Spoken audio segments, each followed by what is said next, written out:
একজন শিকারী বাঘ মারার জন্য একটি গভীর জঙ্গলে প্রবেশ করে, কিন্তু হঠাৎ বাঘটি ভয় পেয়ে দূরে পালিয়ে যায়। শিকারীও ভয়ে দৌড়াতে শুরু করে, কারণ কোনো এক মারাত্মক প্রাণী পিছন থেকে তাকে তাড়া করছিল। সে দ্রুত বুঝতে পারে বাঘটি তাকে দেখে ভয় পায়নি, বরং জঙ্গলে লুকিয়ে থাকা ওই অজানা দানবটিকে দেখে ভয় পেয়েছে। নিজেকে বাঁচাতে শিকারী একটি নদীতে ঝাঁপ দেয়, কিন্তু সাঁতরে ওঠার চেষ্টা করার সময় একটি রহস্যময় প্রাণী তাকে পানির নিচে টেনে নিয়ে যায় এবং মেরে ফেলে।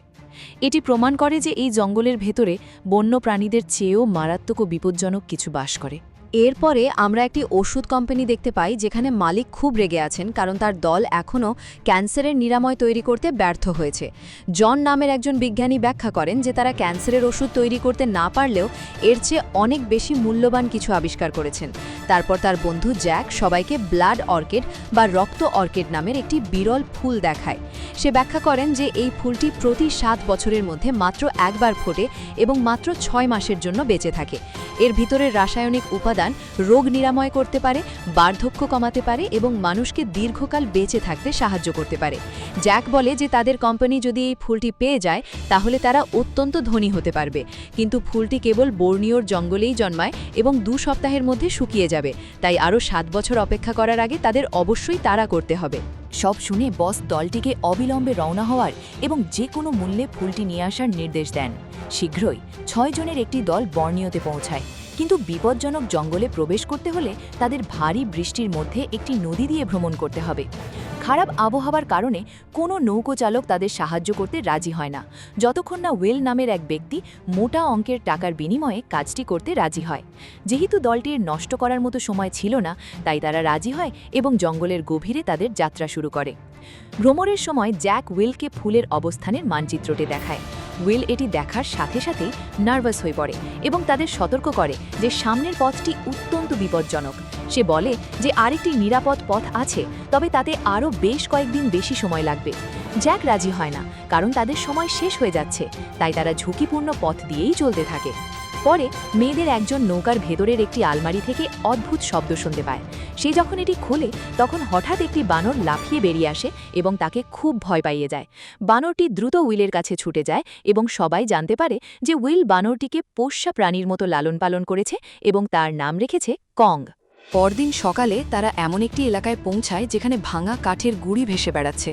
উইল এটি দেখা মাত্রই বুঝতে পারে যে কাছাকাছি একটি বিশাল জলপ্রপাত রয়েছে এবং সে দ্রুত নৌকাটি ঘোরানোর চেষ্টা করে, কিন্তু স্টার্নিং হঠাৎ আটকে যায় এবং নৌকাটি সরাসরি জলপ্রপাতের দিকে এগোতে থাকে। আতঙ্কিত হয়ে উইল সবাইকে জাগিয়ে তোলে এবং নৌকাটি পেছনে নেওয়ার চেষ্টা করে, কিন্তু তখন ইঞ্জিনও কাজ করা বন্ধ করে দেয়। তারা যে বিপদে পড়েছে বুঝতে পেরে উইল সবাইকে বলে বিশাল জলপ্রপাত থেকে নৌকাটির নিচে আছড়ে পড়ার আগে গুরুত্বপূর্ণ রসদগুলো আঁকড়ে ধরতে। ভাগ্যক্রমে কেউ মারা যায়নি, তবে নৌকাটি সম্পূর্ণ ধ্বংস হয়ে যায়। দলটি কোনো মতে বেঁচে ফেরে এবং সাঁতরে তীরে ওঠে। এখন জঙ্গলের ভেতরে আটকা পড়ে এবং ফিরে যাওয়ার কোনো উপায় না থাকায় সবাই আশা হারাতে শুরু করে। উইল তাদের বলে যে কাছেই আরেকটি নদী আছে যেখানে তার বন্ধুর একটি নৌকা রয়েছে। তারা যদি সেই জায়গায় পৌঁছতে পারে তবে যাত্রা চালিয়ে যেতে পারবে। সে সাহায্যের জন্য তার বন্ধুর সাথে যোগাযোগ করে এবং লোকটি রাজি হয়, তবে উইলকে $5000 দিতে হবে এই শর্তে। অন্য কোনো উপায় না থাকায় উইল চুক্তিটি মেনে নেয়। এরপর দলটি দ্বিতীয় নদীর দিকে বিপজ্জনক জঙ্গলের মধ্যে দিয়ে হাঁটতে শুরু করে। শীঘ্রই তারা একটি হ্রদে পৌঁছায় যা তাদের পার হতে হবে। সবাই পানিতে নামার সাথে সাথে কং একটি গাছে চড়ে জোরে চিৎকার করতে থাকে এবং তাদের বিপদ সম্পর্কে সতর্ক করে, কিন্তু কেউ শোনে না। দলের একজন সদস্য হঠাৎ পানির নিচে তার পাড়ে কিছু একটা স্পর্শ করার অনুভূতি পায়, যদিও অন্যরা তাকে পাত্তা দেয় না। কয়েক সেকেন্ড পরে সবার পেছনে থাকা লোকটিকে কোনো একটি প্রাণী পানির নিচে টেনে নিয়ে যায়। সবাই আতঙ্কিত হয়ে তাকে খুঁজতে থাকে যতক্ষণ না সে হঠাৎ গুরুতর আহত এবং ছেঁড়া জামাকাপড় নিয়ে ওপরে ভেসে ওঠে। কেউ কিছু বুঝতে ওঠার আগেই একটি বিশাল অ্যানাকন্ডা পানি থেকে বেরিয়ে এসে তাকে আক্রমণ করে।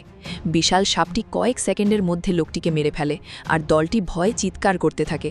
আতঙ্কিত হয়ে সবাই হ্রদ থেকে ছুটে বেরিয়ে আসে।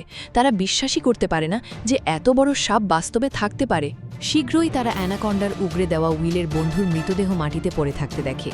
উইল ব্যাখ্যা করে যে সাপ সাধারণত তখনই তাদের শিকার বমি করে উগরে দেয় যখন তারা কাছাকাছি কোনো বিপদ টের পায়, যার অর্থ জঙ্গলে শিকার করার জন্য আরও বিশাল সাপ রয়েছে। সে সবাইকে সতর্ক করে যে সন্ধ্যের আগেই তাদের উপজাতীয় গ্রামে পৌঁছতে হবে, অন্যথায় অ্যানাকন্ডাগুলো অন্ধকারে একে একে তাদের শিকার করবে। কিছুক্ষণ এগিয়ে যাওয়ার পর তারা অবশেষে উপজাতীয় গ্রামে পৌঁছায়, কিন্তু পুরো জায়গাটি খালি এবং পরিত্যক্ত ছিল। চারপাশে খোঁজাখুঁজির সময় তারা পেটের ভেতরে মানুষের লাশ সহ একটি বিশাল মৃত অ্যানাকন্ডার দেহ আবিষ্কার করে।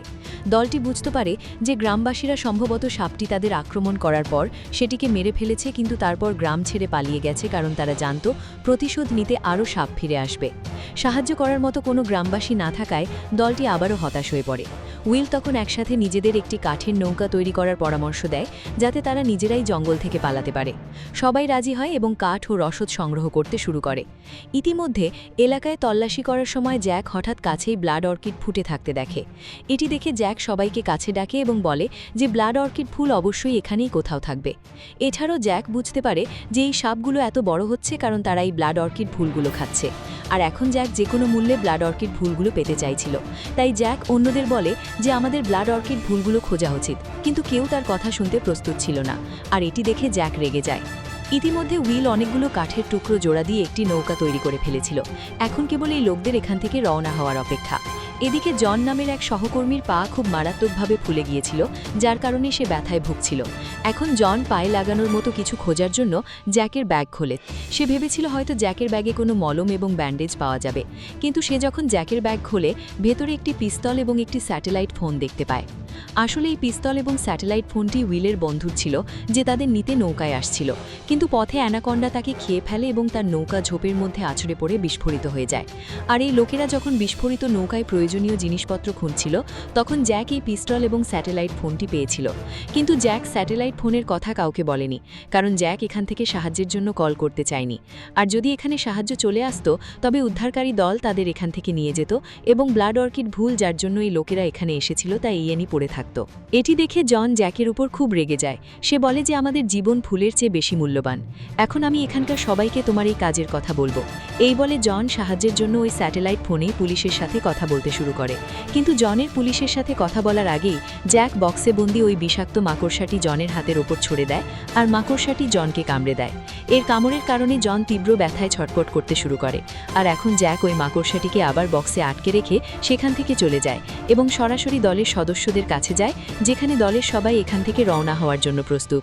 কিন্তু এই লোকেরা দেখে যে জন কেন এখনও আসছে না, তাই সোফিয়া জনকে দেখতে যায়।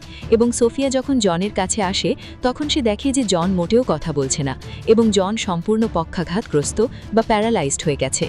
এছাড়াও সোফিয়া জনের হাতে মাকড়সার কামড়ের দাগ দেখতে পায়। এটি দেখে সোফিয়া বুঝতে পারে যে এই সব জ্যাকের কাজ, তাই সে সরাসরি জ্যাকের কাছে যায় এবং তাকে বলে যে জনের সাথে শেষ ব্যক্তি তুমিই ছিলে, তো তুমি জনের সাথে কি করেছো? সে কিছুই বলছে না। ইতিমধ্যে অন্যদিকে আমরা দেখতে পাই যে একটি বড় অ্যানাকন্ডা এখন জনের কাছে চলে এসেছে, আর সাপটি জনকে আক্রমণ করে, যার ফলে জন জোরে চিৎকার করে ওঠে। আর বাইরে থাকা লোকেরা জনের কণ্ঠস্বর শুনতে পায় এবং বুঝতে পারে যে জন বিপদে পড়েছে, তাই সবাই দৌড়ে জনের কাছে আসে। আর সেখানে পৌঁছে এই লোকেরা দেখে যে অ্যানাকন্ডা সাপটি জনকে জ্যান্ত গিলে ফেলেছে। এটি দেখে সবাই মর্মাহত হয়। আর এই লোকেরা যখন নদীর কাছে ফিরে আসে তখন তারা দেখে যে জ্যাক তাদের তৈরি করা নৌকাটি একা একাই চুরি করে নিয়ে গেছে। এটি দেখে সবাই হতাশ হয়ে পড়ে, কারণ এখন এই লোকেরা আবার এখানে আটকে গেছে, আর এখন অ্যানাকন্ডাও এখানে চারপাশে ঘুরে বেড়াচ্ছিল। কিন্তু এই লোকেরা আশা হারায় না, এবং তারা একটি পরিকল্পনা করে যে আমরা জ্যাকের কাছ থেকে আমাদের নৌকাটি ফেরত চুরি করব, কারণ জ্যাক নিশ্চয়ই এখন ব্লাড অর্কিড ভুলের অবস্থানের দিকে যাচ্ছে। আর জ্যাক যখন নদীতে নৌকা নোঙর করে ফুল তুলতে যাবে, আমরা গোপনে তার কাছ থেকে নৌকাটি চুরি করে নেব। যার পর এই লোকেরা ঘুটঘুটে অন্ধকারে জঙ্গলের পথ দিয়ে সামনের দিকে এগোতে শুরু করে। আর ঠিক তখনই তাদের চীনা সঙ্গী নদীর জলে পড়ে যায়, যেখানে একটি বড় অ্যানাকন্ডা এসে তাকে খেয়ে ফেলে। আর এখন ওই সাপটি তাদের পেছনে তাড়া করে, যার পর এই লোকেরা দ্রুত দৌড়ায় এবং একটি বড় গুহার ভেতরে প্রবেশ করে, যেখানে ভেতরে খুব অন্ধকার ছিল। আর ঠিক তখনই তারা এক জায়গায় আলো দেখতে পায়, যেখান থেকে তারা বাইরে বের হতে পারত। যার পর এই লোকেরা একে একে সেখান থেকে বেরিয়ে আসে, কিন্তু যখন তাদের শেষ সঙ্গী ওই টানেল থেকে বের হচ্ছিল, সে সেই টানেলে আটকে যায়।